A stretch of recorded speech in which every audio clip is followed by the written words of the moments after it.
Авиаапаттар. 2019 жылдың 27 желтоқсаны.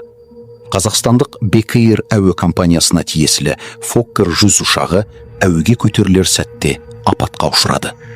Штурвал басында 58 жастағы тәжірибелі командир Марат Мұратбаев болды. Жалпы ұшу тәжірибесі 20 000 сағаттан астам. Ол бұған дейін Як-40, Ту-154, Airbus A310 және Boeing 757 секілді алып лайнерлерді басқарған.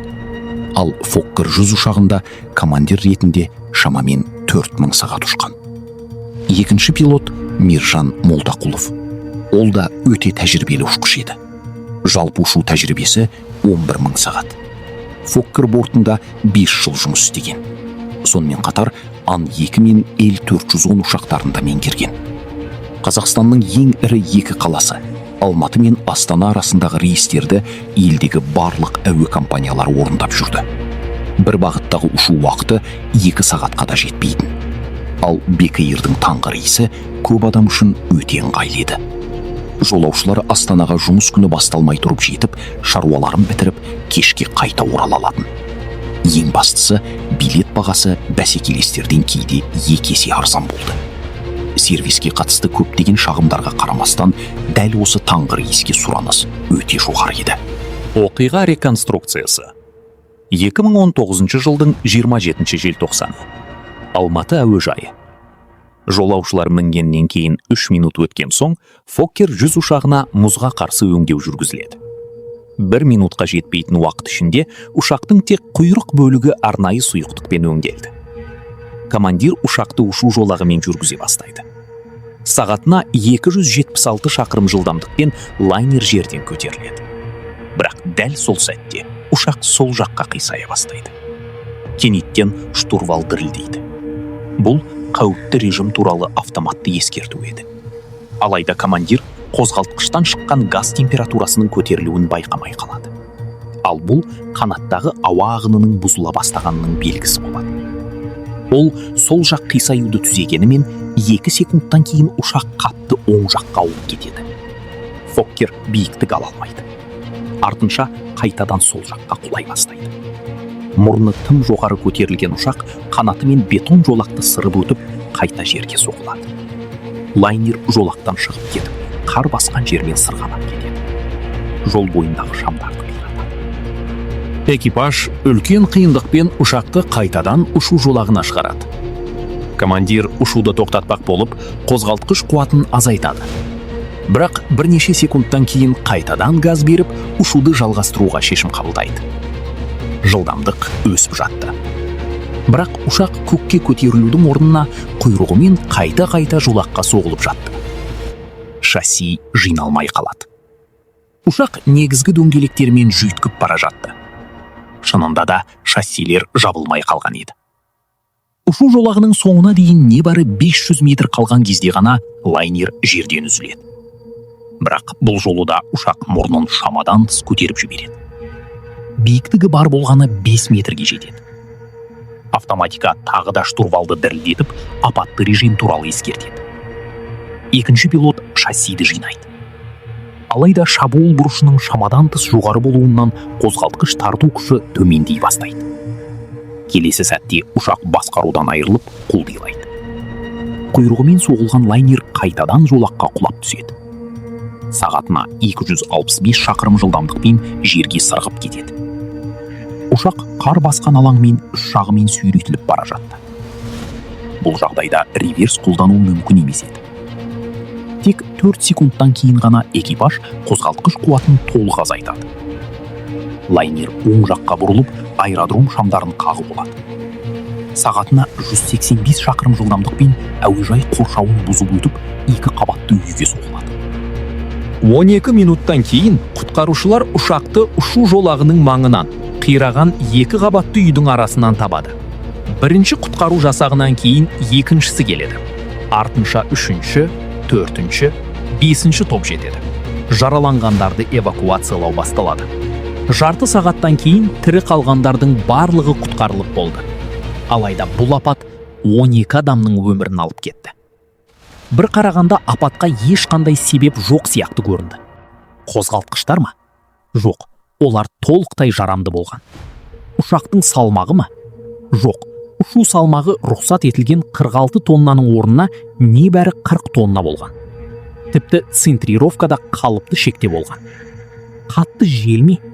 Жоқ, ұшу кезінде жел жылдамдығы секундына 2 метрден аспаған. Алдыңғы ұшақтың турбулентті ізі ме? Оған да сәйкес келмеді.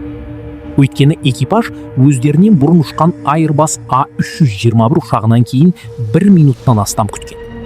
Демек олар турбулентті ағынға түспеген. Онда неге ұшақ көтеріле алмады? Фоккер 100 ұшағы әуежайда 30 сағат бойы аязда тұрған. Мұздай тұман мен жоғары ылғалдылық қанаттар мен басқа бөліктерде мұздың пайда болуына себеп болуы мүмкін еді. Кей жағдайда қанат бетінде наждақ қағазына ұқсайтын өте жұқа мұз қабаты түзіледі. Оны көзбен көру өте қиын. Ал мөлдір мұзды анықтау одан да ауыр. Өйткені ол жай ғана дымқыл бет сияқты көрінеді. Бірақ дәл осындай көзге көрінбейтін мұз ұшақтың аэродинамикасын күрт нашарлатады. Бек-эйр компаниясында мұзға қарсы өңдеу жұмыстарын Алматы халықаралық әуежайы жүргізеді. Тергеу комиссиясын шатастыру үшін өңдеу құжаттарына кейіннен түзетулер енгізілгені анықталды. Тіпті мұзға қарсы сұйықтықтың үлгілері де зертханаға жіберілмеген. Ал ең қорқыныштысы, командир тек ұшақтың құйрық бөлігін ғана өңдеуге шешім қабылдаған. Қанаттарға сұйықтық мүлде шашылмаған. Өңдеу жұмысының өзі де технология талаптарын бұза отырып жүргізілген. Оператор ұшақтың оң жағын мүлде көрмеген. Өйткені ол бүкіл уақыт бойы сол жақта тұрған. Екінші пилот Миржан Молдақұлов кейін былай деген: ұшақтың фюзеляжы мен қанаттарына мұзға қарсы өңдеу әдейі жүргізілген жоқ. Себебі олардың беті жай ғана дымқыл болды. Қажет емес деп есептедік. Қанаттың алдыңғы бөлігі суық әрі құрғақ еді. Командир ұшақты закрылки 0 күйінде және қозғалтқыштың төмендетілген режимімен ұшыруға шешім қабылдайды. Қозғалтқыштар бар болғаны 80% қуатта жұмыс істеген. Ол ұшудың сәтті аяқталатынына толық сенімді болды.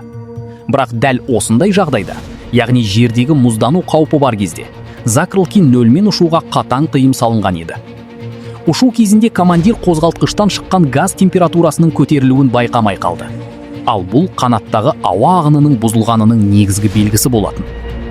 Мәселе мынада еді: Фоккер 100, Ту-134 және Як-40 сияқты ұшақтарда қозғалтқыштар артқы бөлікте орналасады. Егер қанатта ауа ағыны үзілсе, пайда болған құйын тікелей қозғалтқышқа барады. Соның салдарынан қозғалтқышқа ауа жетпей қалады. Нәтижесінде шығатын газ температурасы күрт өседі. Апат кезінде командир Марат Мұратбаев қаза тапты. Сонымен қатар тағы 11 жолаушы көз жұмды. Олардың барлығы ұшақтың алдыңғы бөлігінде 13-ші қатарға дейін отырған адамдар еді. Сарапшылардың есебі бойынша, егер олар белдіктерін мықтап тағып, қауіпсіздік қалпын дұрыс сақтағанда, көптеген жарақат пен өлімнің алдын алуға болар еді. Қаза тапқандардың бірі жасы мен еңбегіне құрмет ретінде тіркеу кезінде орнын ауыстырған адам болған. Ол бастапқыда ұшақтың артқы жағында отыруы тиіс еді. Бірақ оны бизнес-классқа, алдыңғы салонға өткізген. Сол жерде ол қаза тапты. Ұшақ бортында жалпы 98 адам болған. Екінші пилот Миржан Молдақұлов апаттан 1 ай өткен соң қайтыс болды. Өлім себебі тромбтың үзілуі. Комиссия қорытындысы бойынша апаттың негізгі себебі қанаттардың мұздану салдарынан көтергіш күшін біркелкі жоғалтуы болған. Бұл ұшақтың басқарудан шығып, құлауына әкелді. Ұшақ қанаты арқылы ауа өткен кезде көтергіш күш пайда болады. Дәл сол күш ұшақты аспанда ұстап тұрады. Бірақ шабуыл бұрышы тым үлкейгенде ауа қанатты дұрыс айналып өте алмай қалады. Сол сәтте ауа ағыны үзіліп, көтергіш күш күрт төмендейді. Көбіне бұл процесс екі қанаттың бірінде ертерек басталады. Сондықтан ұшақ бір жаққа қатты қисаяды. Ал мұндай бұзылысты тудыру үшін кейде қанаттағы кішкентай ғана мұз қабаты жеткілікті. Әсіресе мұз қанаттың алдыңғы жиегінде пайда болса, бұл аса қауіпті. Сол себепте ұшақтарда қанат жиегін қыздыратын арнайы жүйе орнатылады. Ол мұздың пайда болуына жол бермеуі тиіс.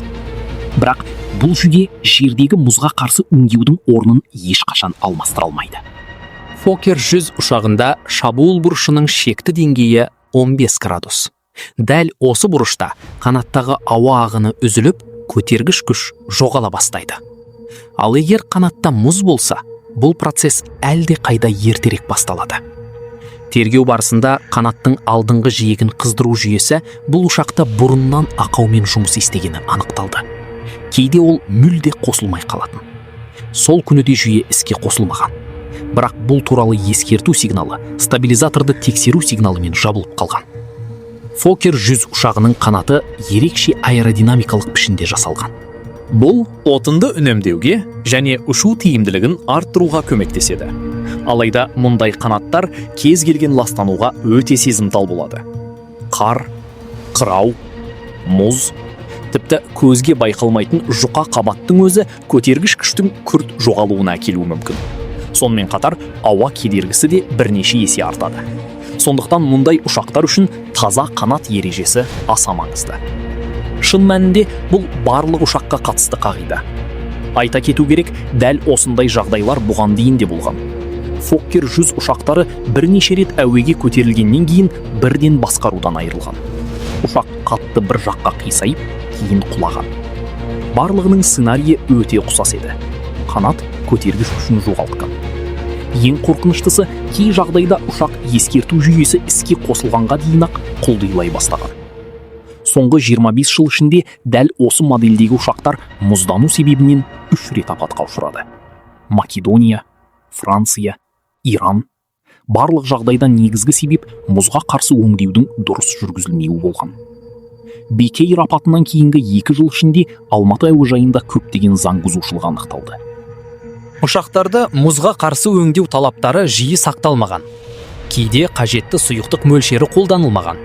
Ал өңдеу сапасын бақылайтын ішкі бақылау жүйесі іс жүзінде болмаған.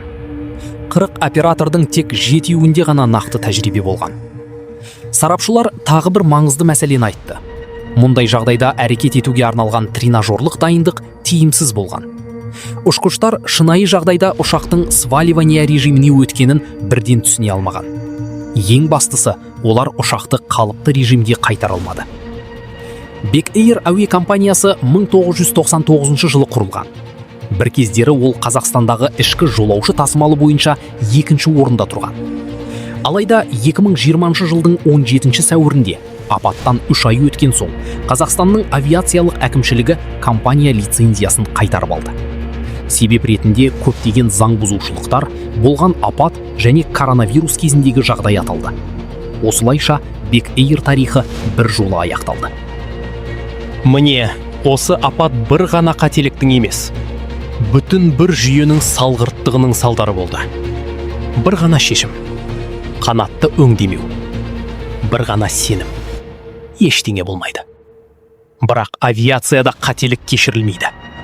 Әсіресе көзге көрінбейтін мұз ең қауіпті жаулардың бірі. Сол таңертең 98 адам үйінен тірі шықты. Бірақ олардың 12-сі енді ешқашан оралмады. Бұл жай ғана апат емес еді. Бұл бірнеше секунд ішінде болған қайғылы трагедия. Аспан кешірмеген қателік. Бұл оқиға бізге авиациядағы әрбір шешімнің қаншалықты маңызды екенін тағы бір рет еске салады. Осы және басқа да маңызды оқиғалар туралы біліп отыру үшін арнамызға жазылыңыздар. Алдағы уақытта бізді әлі талай тарихи оқиғалар мен талдаулар күтіп тұр. Көріп отырғандарыңызға рахмет.